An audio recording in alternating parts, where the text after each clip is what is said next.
Hola amigos y amigos de Senacoders, soy José María, @fibremática en Twitter.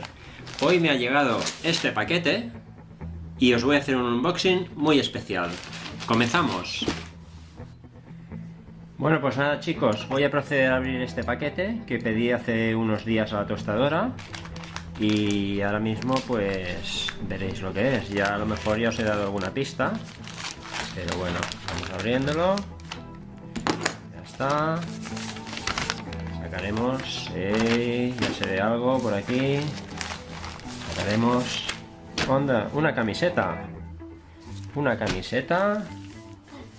de Isena Code. Ahora sí que voy a ser un Isena Code a 100%. ¿Veis? Con el logo delante de Isena Code, fantástico.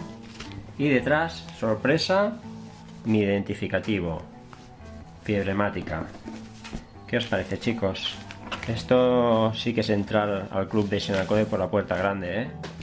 Pues bueno, ya veis que el unboxing ha sido muy rápido, muy sencillo. Espero que os haya gustado. Veis que no es ningún dispositivo, con lo cual no se tiene que conectar a ningún sitio, simplemente te lo tienes que poner.